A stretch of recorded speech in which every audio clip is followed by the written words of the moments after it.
Gagal dulu baru sukses kemudian adalah sebuah kata-kata yang dipegang teguh oleh Hirohito, seorang bocah yang berasal dari keluarga berada.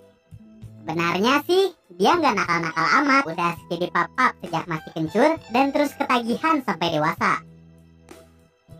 Meski di luar rumah sifatnya Hiro amatlah liar, ia masih dianggap budak bager di lingkungan keluarga.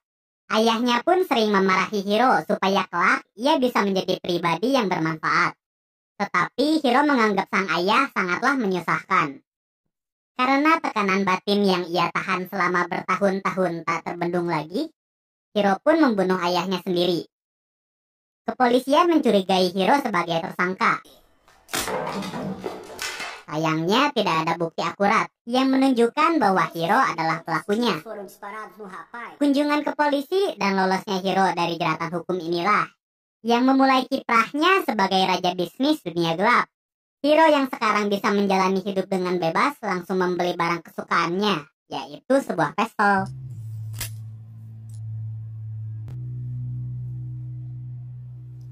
Hiro juga pindah ke sebuah kota bernama Boka untuk menjalani hidupnya yang baru. Mulai dari ngudud, minum jus apel, sampai sodok-sodokan menjadi rutinitasnya Hiro.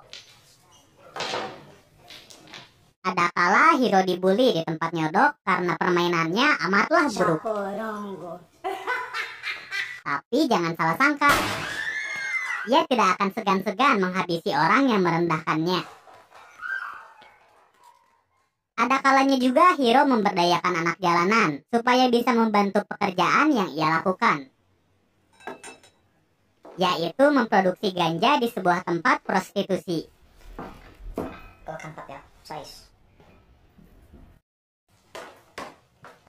Di tempat baru ini, kebiasaan skidi papap Hiro masih belum hilang.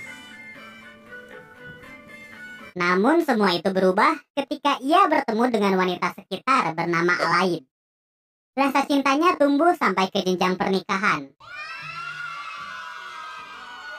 Orang terdekatnya Hiro seperti si bocah dan sahabatnya bernama Osmar juga menghadiri pesta pernikahan. Berhari-hari kemudian, Hiro dan Osmar mendatangi sebuah klub dengan tujuan meminta kerjasama. Ia mendapat informasi dari kepala polisi yang merupakan CS-nya bahwa ada transaksi ganja dengan skala besar. Hiro meminta bantuan tenaga untuk merampas lalapan tersebut. Setelah deal-dealan,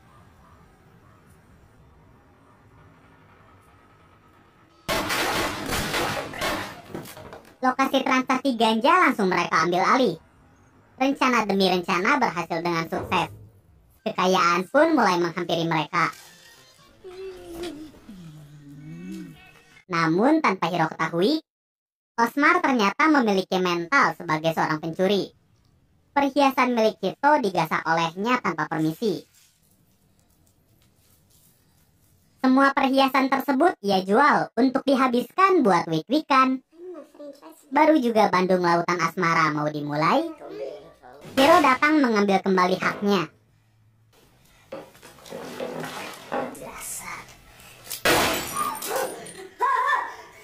Lalu selanjutnya, untuk memperluas jangkauan bisnis non-halalnya, Hiro memiliki ide untuk menjual narkoboy melalui para PSK yang ada di luar wilayah kekuasaannya.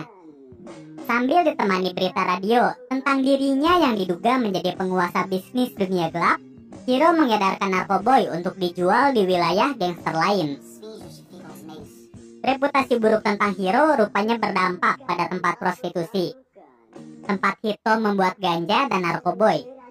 Osmar yang sedang nangkring di sana pun diciduk karena dianggap berkomplot dengan Hiro.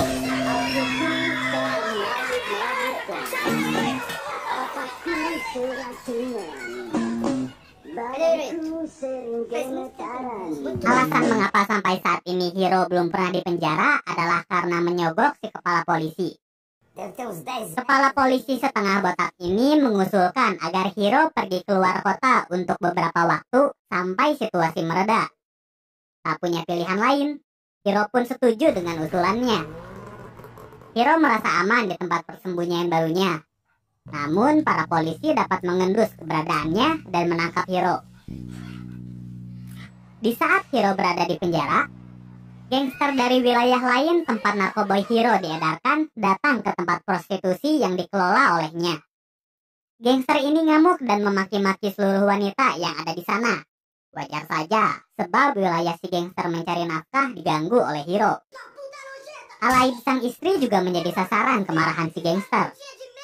Pada akhirnya, tempat prostitusi milik Hiro diambil alih oleh gangster lain. Hiro sendiri dengan kekuatan orang dalam, tak perlu waktu lama baginya supaya bisa bebas dari penjara. Hiro menyadari wajah cantik istrinya mengalami lebam. Ia pun mengetahui bahwa Alaid dilukai oleh orang lain dan tempat usahanya diambil alih. Untuk balas dendam pada gangster yang mencoreng nama buruknya Hiro, ia berkomplot dengan teman-teman lamanya. Semuanya akan ia lakukan untuk satu hal.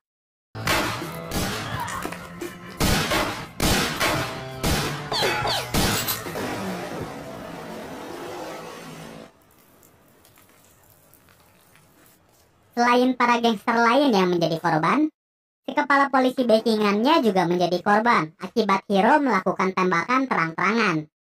Di satu sisi ia disogok oleh Hiro, tapi di sisi lain, wali kota meminta si kepala polisi untuk menangkapnya. Mental korupnya kepala polisi pun memilih untuk menangkap Hiro, setelah ia mendapat sogokan lagi dari gangster rivalnya Hiro. Tak lama setelah transaksi ini, Hiro pun langsung diciduk ketika kedapatan membawa ganja di mobilnya. Hiro akhirnya kembali ke home sweet home.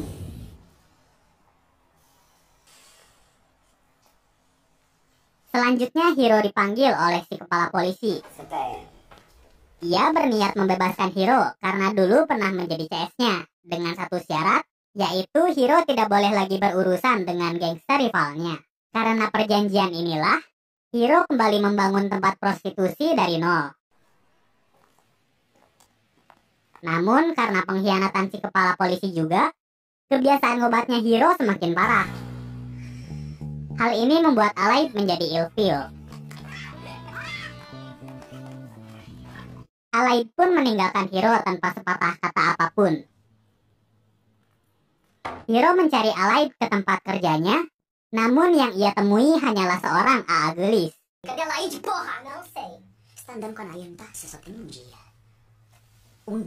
Sayangnya Hiro tidak punya waktu untuk mencari Alaid karena ia kembali dikejar-kejar oleh polisi. Hiro lalu bersembunyi di apartemen temannya. Para polisi sudah mengepung gedung apartemen tersebut. Namun sesuai reputasinya Hiro sebagai raja dunia gelap, ia dapat menyuruh anak buahnya untuk membantunya kabur dengan menyamar sebagai seorang wanita bohai. Hiro harus menghilangkan jejaknya kembali sampai situasi mereda. Sedangkan tempat prostitusi barunya ia percayakan pada Osmar. Selama masa pelarian ini pula, Hiro semakin sakau. Setelah beberapa minggu, pelarian Hiro pun berakhir dan ia kembali ke rumahnya. Alaid yang mendapat kabar dari AA gelis bahwa Hiro mencari dirinya pun ikut pulang. Semua sepertinya kembali seperti sedia kala. Padahal, alasan Hiro mencari Alaid adalah untuk mencampakannya. Setelah Skidi Papap untuk terakhir kali bersama Alaid, Hiro pun menyuruhnya untuk pergi. Kini Hiro kembali bebas. Ia merayakan kebebasan ini dengan menggunakan narkoboy supaya bisa terkena DO.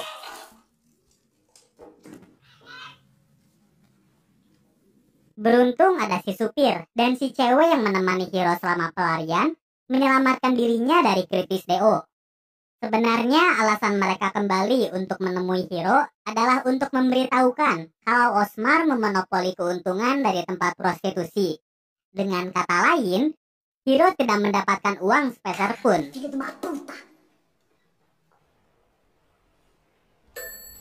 Hiro terpaksa melakukan cara kasar lagi untuk mempertegas bahwa tidak ada yang bisa meremehkan dirinya.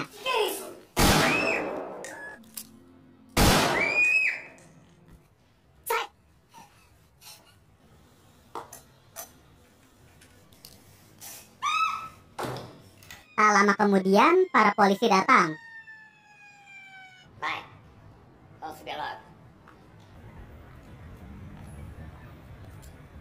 Cagadero itu. Si supir yang hendak melarikan Hiro pun hanya bisa pasrah melihat tuannya dibawa pergi. Tapi tenang saja, karena keluar masuk penjara adalah makanan sehari-hari bagi penguasa yang satu ini. Tamat, ending yang ciluk, Mbak. Di kisah aslinya, Hiro udah keluar masuk penjara sebanyak 172 kali sampai keenakan. Untung di Indonesia hukum bisa berjalan dengan adil ya. Sekian alur cerita film Boka yang bisa Otong ceritakan. Jika ada saran, rekomendasi film, atau kritik sekalipun, bolehlah dilampiaskan di kolom komen. Terima kasih sudah menonton, semoga kalian selalu santuy. Otong undur diri dan jangan lupa subscribe.